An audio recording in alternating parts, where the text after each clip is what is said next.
always a manifold way in which people make use of the spiritual processes. For some people, in many places, spirituality and all the spiritual… what do you call them?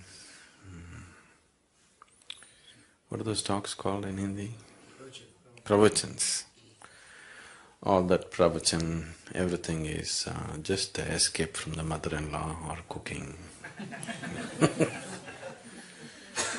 For some, it's an intellectual entertainment.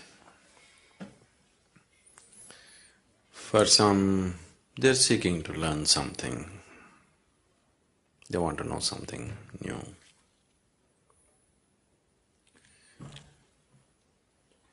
A few people are wanting to, bring about some changes in their life. They want to become a little more peaceful, a little more loving, a little more something else. Some change they want in their life. Some people are looking for transformation. You know the difference between change and transformation? Transformation means nothing of the old should remain. Change means improvement, self-improvement or transformation, or some people just really wanting to get lost into it, dissolve into it. So many ways and people are approaching the same thing. It's… which is the best way? I wouldn't say which is the best way because according to each person's needs, that's how they seek. You can't prescribe the best way to anybody. Right now, generally the human nature is such that whatever they don't have, that's what they will seek. They don't have health, they're seeking health as if it's the ultimate thing. If they don't have money, they're seeking money as if it's the ultimate thing. If they don't have love, they're seeking love as if it's the ultimate thing. Whatever they don't have, that's what they're seeking. That reminds me, this happened when we were in Trichy. You know Trichy? Tiruchirappalli? It's a medium-sized town in Tamil Nadu. In high school, the teacher came and asked the students, 8th or 9th standard children, if God appears in front of you and gives you a boon, what will you ask? One boy said, those days, Maruti car. I want a Maruti car. Somebody said, I want a bicycle. Somebody said, I want, 10 lakh rupees. Like this they went on. Then the teacher said, you idiots, what will you do with all these things? Ask for intelligence. Ask for knowledge, ask for intelligence. Why are you asking for all these things? So one boy stood up and said, everybody asks for what they don't have.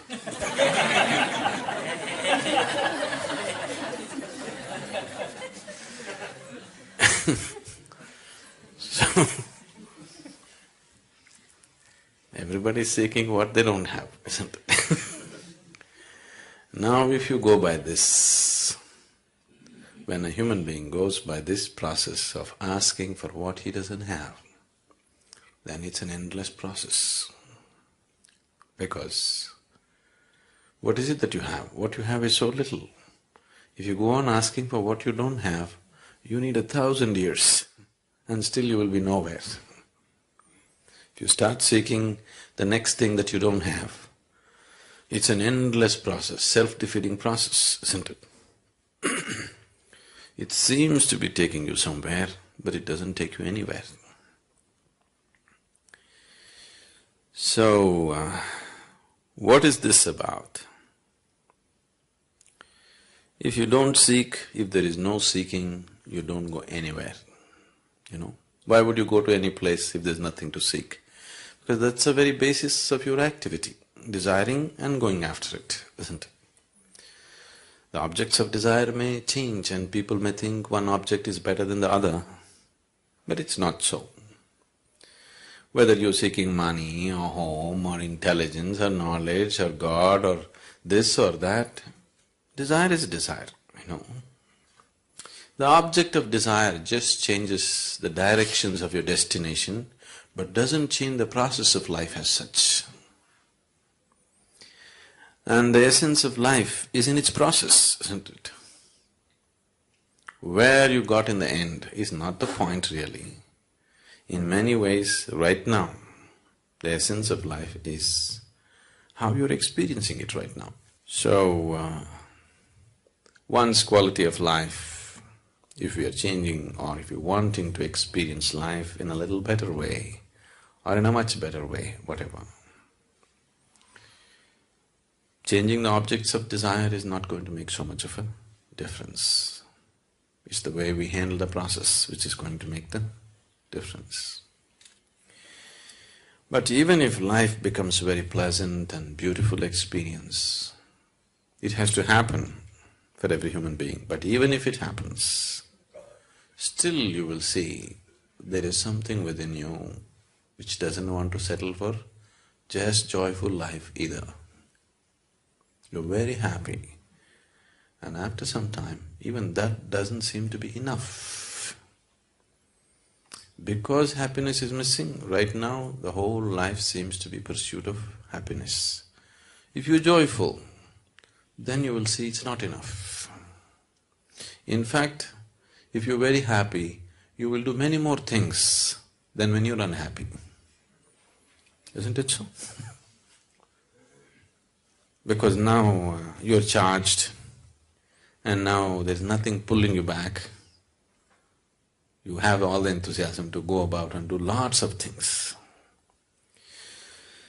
So there is something that this life is longing for. It's not a desire, it's its destination. It is not something, a desire that you created or I created. It is just longing to go towards a certain destination. The only choice that we have is either to move towards this destination consciously or unconsciously. Anyway we are moving. Whether to go towards it consciously or unconsciously. If we are dragged towards something unconsciously, even if we are dragged towards heaven, we will suffer the dragging, isn't it? Yes? Now we grab you and we'll drag you out. You don't know where you're being dragged. You will suffer this. We will take you and put you on a beautiful beach. But that's later. But right now, all along from here to there, you are going to suffer it terribly, isn't it? So if you walk towards anything or if life drags you towards a certain direction and you are unconscious about it, you will suffer the process immensely. So if you look at it consciously, if you go towards it consciously, then the process becomes beautiful. That's all the choice we have really. And once we are conscious, we naturally hasten the process. Whatever we are unconscious of, and that level we suffer, you must understand this. See, right now you're driving on the street. You are completely unconscious of who is coming behind you, who is coming in front of you. Now you are going to get into one kind of physical suffering. Because you are unaware of the physical reality, physical suffering will come, something is going to break, isn't it? Now you're unaware of what is happening in your body, another kind of suffering will come. You're unaware of what's happening in your mind, another kind of suffering will come. You're unaware of what's happening in your family, another kind of suffering will come. Similarly, wherever you're unaware, that level of suffering will come to you. Is that so? You're getting… this is a holiday, you're getting dead serious.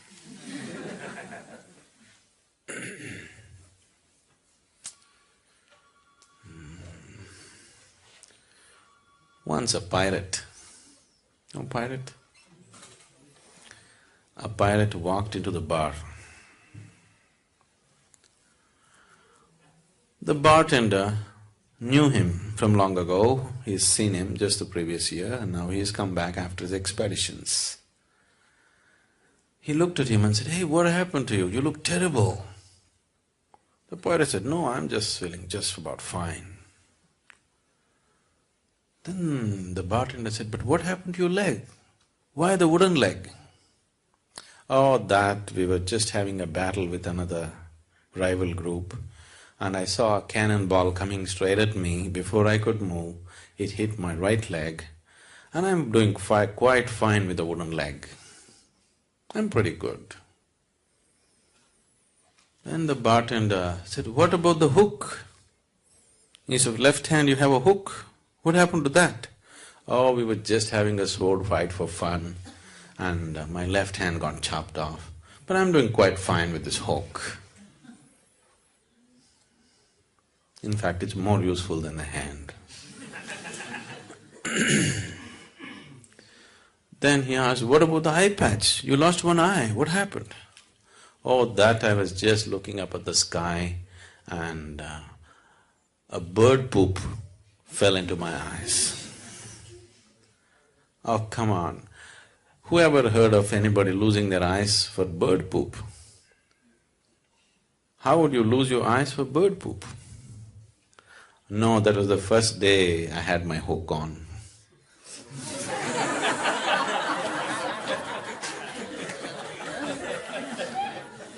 Whatever you are unaware of, there you suffer, isn't it? There, that brings suffering to you. So, we're talking about awareness, awareness, awareness. Awareness is not something that you do actually. In fact, the less you do, the more aware you become within yourself. The less your activity becomes inside, what you call as me, the less that becomes, the more your awareness becomes. The less your personality becomes, the more your presence becomes always. Personality means you have to do a lot to keep it up, isn't it? Yes. Most of the activity that you're doing to keep up your person is unconscious, but you're doing enormous activity to maintain a certain personality, isn't it? If that activity gets lowered, suddenly awareness gets heightened, because awareness is not something that you do. The very life is awareness, isn't it? The very basis of life is awareness. You know that you're alive only because you're aware, isn't it? If all awareness disappears, at least on this level, we can call it death. So, spirituality is not something that you do. If you stop doing all your nonsense, you're spiritual. No? Unnecessary nonsense if you stop, spirituality is, it's not something that you have to do and make it happen or create it. It's not so. But still, why? If that is so, why am I doing my pranayam in the morning? Oh! Even in a resort they made us do it.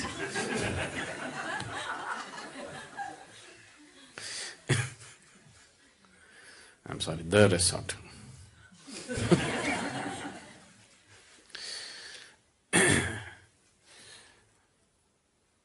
That's because there is no breaks in your activity. What you do within yourself, you have no breaks on it. So, we are creating a certain physical, mental and energy situation where everything gets diverted from your activity. Slowly, the practice establishes a situation where the life energies raise to a certain pitch and intensity that slowly the activity becomes insignificant. It's still there. It's still happening. You've seen this in Shunya meditation, you just said. Activity is still happening, but it's insignificant. The same activity which was so significant has become insignificant. We have not stopped it. We have not done anything to hold it down, but somehow it has become not so important. You see this happening? When you just sit and meditate in shunya, everything is happening, but it's no more important. It's lost its significance. It's lost its impact upon you. It's lost its influence upon you. It doesn't mold you anymore. All the activity of the mind stops molding you. You are no more being molded by that activity. This this whole distortion that we have done to life in the form of creating our person. See, when you create your personality, because it's created mostly unconsciously, just a small part of it may be conscious, the rest of it is all unconscious, isn't it? When you create your personality, somewhere, in one way, it means somewhere you thought, Creator has not done a good enough job on you, isn't it? If it needs improvement, definitely He did not do a good enough job on you, isn't it so? So why would you feel that such a grand creation is not good enough? Something that's so enormous and fantastic is not good enough, why?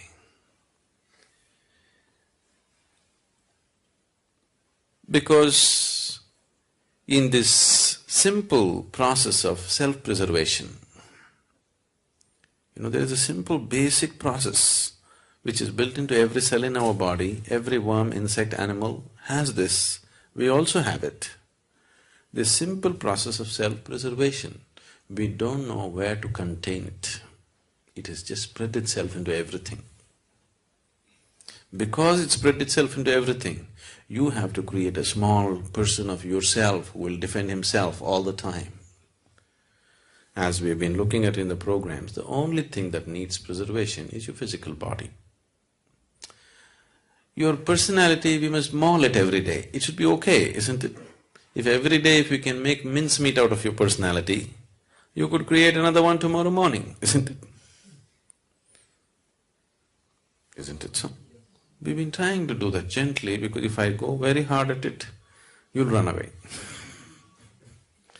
Gently, step by step, we're trying to make mincemeat out of your personality so that it becomes a flexible aspect. You cannot live without a personality. You need one to exist here, to go about in the world, do your work, manage things.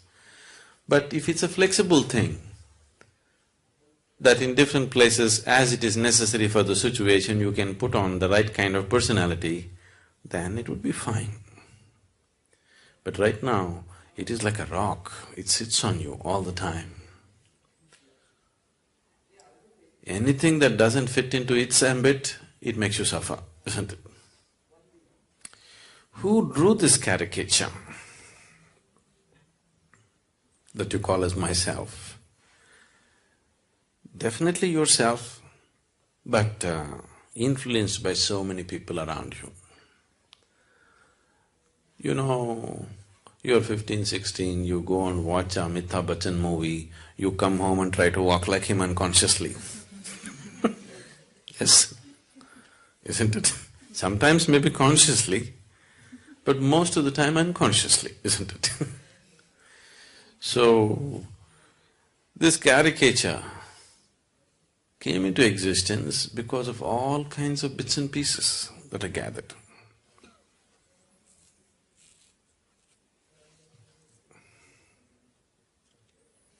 It happened when we were in school. There was a boy who was studying with me who had an excellent hand, he could just sketch anybody with whatever kind of distortion he wanted. So, there was one very hated geography teacher.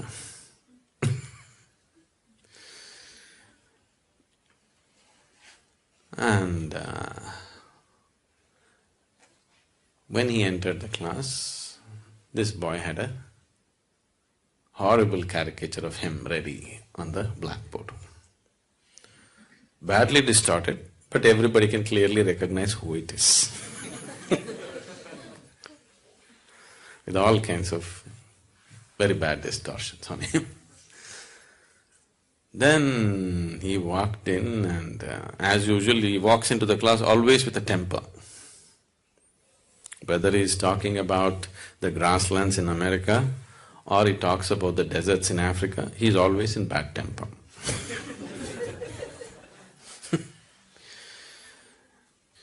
The moment he saw, he just… one thing he was angry, another thing he was somehow hit by the whole thing, the distortions. Then he asked, who is responsible for this terrible atrocity? As usual, you know, everybody will suddenly interested in geography, very studious and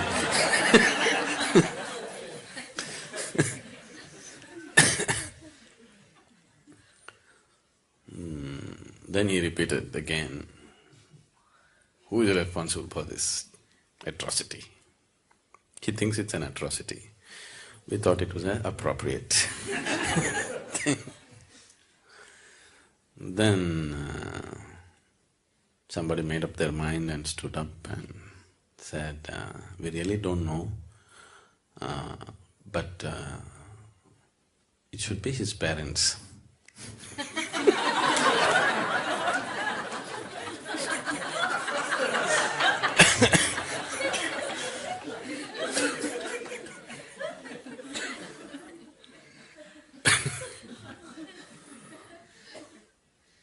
So, for this atrocity that you call as myself, it's not your parents. This is you. Only you can commit this atrocity of distorting yourself into such a tiny possibility when an unbounded possibility was what you were offered. With life you were offered an unbounded possibility. You made such a bad distortion and made yourself into such a tiny possibility. If you stop creating this caricature, because this caricature cannot exist one day without your support, you need to support it all the time. What meditation means, in one way, you're just withdrawing the support for your personality, that's all. Suddenly it collapses. Only the presence is there, the person is no more there.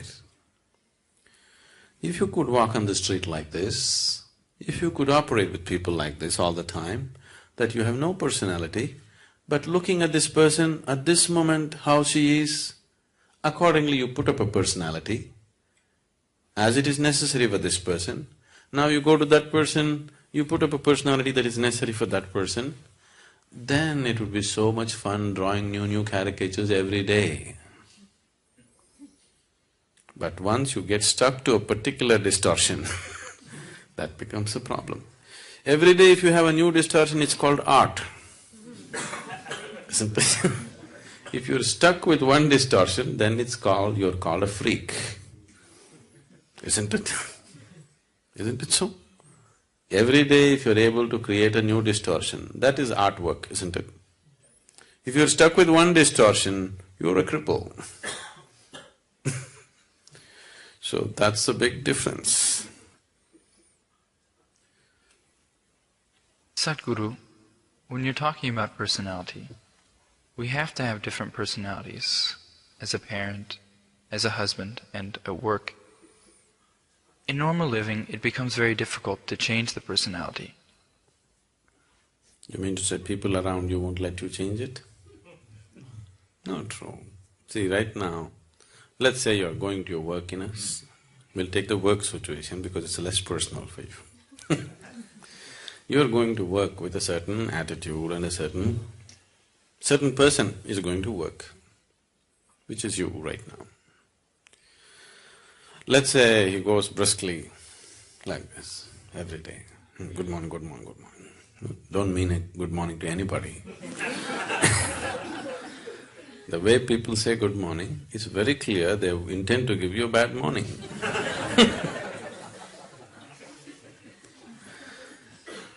So, Suppose you are going like this. Tomorrow morning, if you go, really say good morning to people and smile at them and maybe hold their hand and ask some personal question, talk to them and go in, maybe you'll waste 5–10 minutes going into your office. But if people around you are happy, you'll have a lot of extra time on your hands because they'll run around and do things better, isn't it? If you have people who are sitting there with a grouse, then they will make your life miserable in so many ways. Not one way. You have to live with them, but these people have a grouse against you. They are going to make your life so bad, isn't it? Now, can I change my personality every day? Won't it confuse people? Not at all. They would enjoy you most. Isn't it so? And will it bring down your efficiency of work? Definitely not.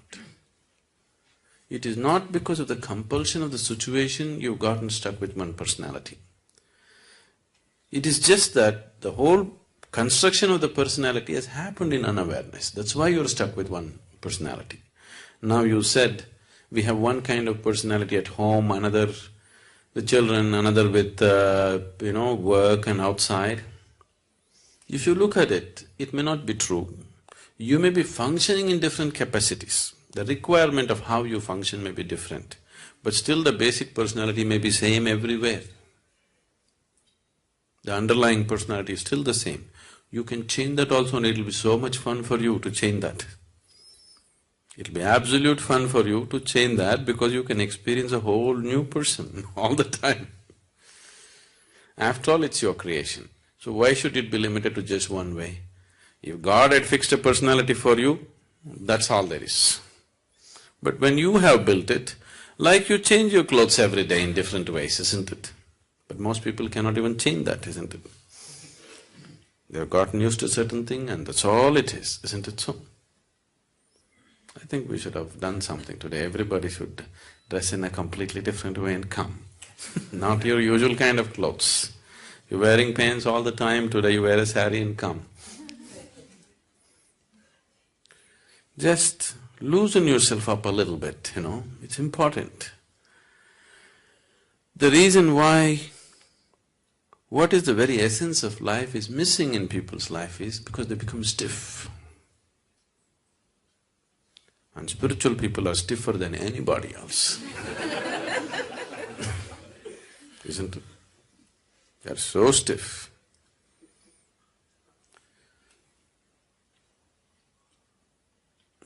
Still doesn't answer your question. There can be changes in the behavior, but your personality remains the same. It remains the same. That's what I'm saying. You are stuck to one personality. It's just the actions are different because the situations are different. But the person is same, isn't it? So the person is same because what your personality is has become you. You are completely identified with it. There is no distinction between you and your personality, isn't it? You have become that. The mask has gotten stuck to your face now. You can't take away the mask. If this mask has to come off, we need something to loosen the glue which has gotten stuck to this. It is identity. So now we are creating various situations where your identity dissolves in a certain way. Meditation or any kind of yoga practice, whatever it is, just to loosen the identities so that there's a little more flexibility about it. Maybe the whole of it has not come off, but at least you can adjust it a little bit. So mask being totally stuck, at least little you are able to take a breather. That much break it is giving you. But if you work a little more with this, you can take it and keep it off. Now, people, when they come to advanced programs, 3 days or 7 days they're in samyama or bhavaspandana, the person that you are, you'll just simply forget who you are. You don't know who you are. It'll become like that because the situation created is so intense and so different. Everything that you know as normal is broken. After some time, you don't know who is here. After the program is over and you come back, you just wonder, is it me who went through all that? Most people can't believe that they actually went through samyama and came. Simply because it's created like that, the whole situation. Not only the meditation process, the situation also is created in such a way that it doesn't assist your personality in any way. The whole thing is to take off all the supports, because your personality cannot exist for a moment without your support. If you involve yourself in any intense activity, it could loosen up a little bit. But that is haphazard. For example, let's say you go and play a game. Those moments of total involvement, you may lose your personality. But that is a haphazard way of attempting it. Now we are looking at how to approach it scientifically, how to dismantle all the scaffolding that is holding it up. If you have noticed this, people who are very, very committed and enjoying the process of working, they always have more flexible personalities than people who are working towards a goal. Is it so? Have you noticed this?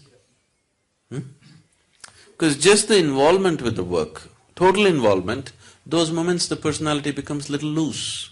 But people who are working towards a goal, that they want this to happen, those people have strong personalities always.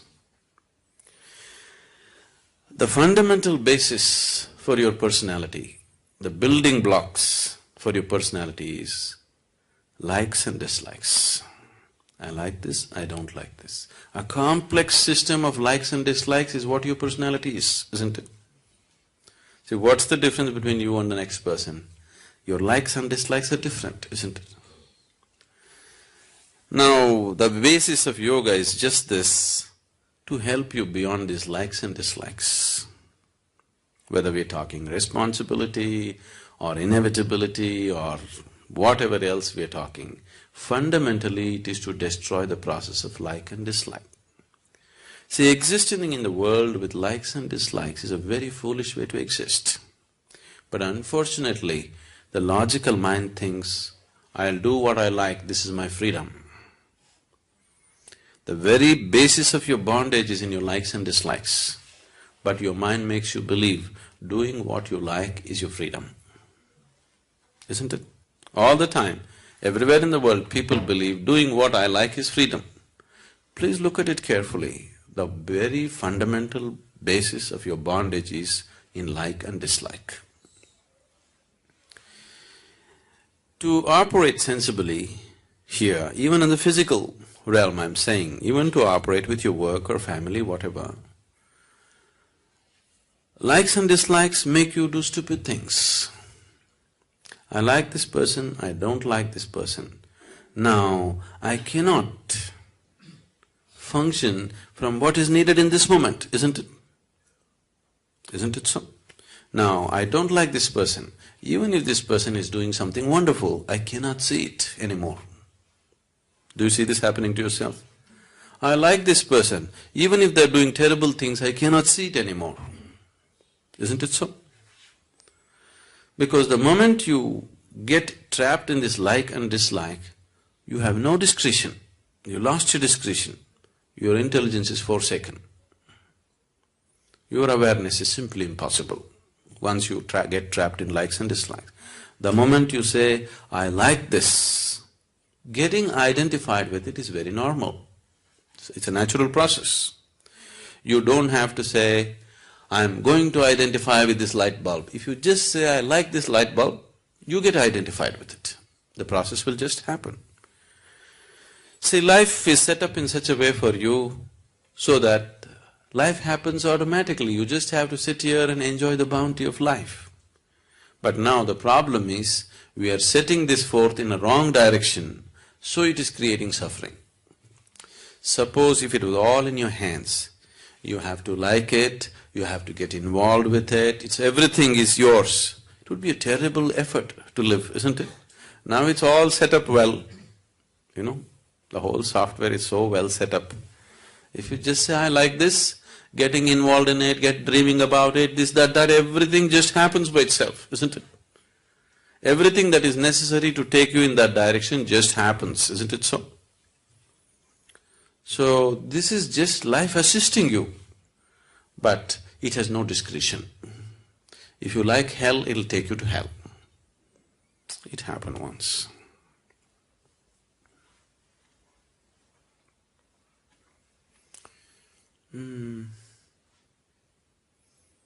What do you call a person who hires people in a corporation or whatever? HR? Okay. The HR director in a corporation died and went to heaven. There, Saint Peter said, see, because you are the first HR person to come to heaven, we will give you a choice. If you want, you can stay in heaven because you got the passport. But before you go to heaven, if you want, you can have a view of hell.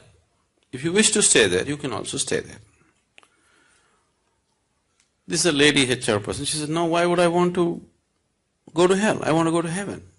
He said, why wouldn't you want to have a look at it? I said, okay. She got in the elevator, went ding down. Then the elevator doors opened, and it opened into a beautiful garden. On the poolside, very beautiful people are swimming, sunbathing, and there's a wonderful golf course, and then a nice clubhouse, the works. She said, oh, this is great hell. She had a view of that, and then Saint Peter said, okay, you have a view of heaven, then you choose. Then she got in the elevator, it went up. Supposed to be down and up, okay? That's a direction, at least you better know. Now we are down.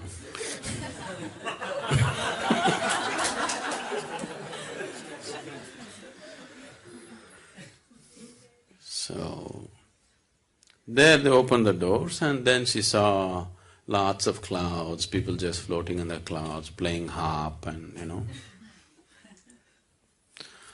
She said, okay, this is also fine, but I think I'll go to hell. All my friends are there, this golf, I'll go. So they put her in the elevator, she just went down, and again the doors opened. It was a harsh desert. Everybody all dried up without food, in terrible condition, everything. She said, what is this? Last time when I came, there was a garden, there was a pool, there was a golf course. What happened? So they said, that was just the first day, Now you're staff.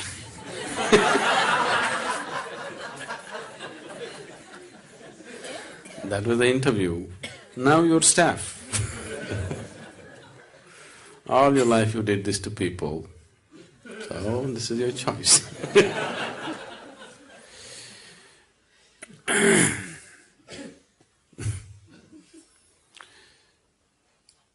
Your personality. I don't know, if you're working in places, at least if you're HR, is there anybody HR?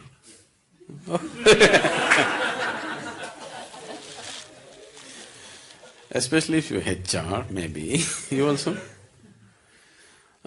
You're supposed to size up a person, Somebody new walks into your office, you're supposed to size them up, where they will fit into this whole machine of an organization. So, if you're willing to look, people's personalities are always hanging out, They need not say anything, they need not do anything. If you just look at them properly, the very way they stand, sit, you don't need any great yogic intuition. Simple observation of a person, the very way they stand, the way they hold their hands, the way they smile, the way they do things, their personality is just hanging out of them. So it's so obvious to everybody except to yourself, you know. That's the whole thing.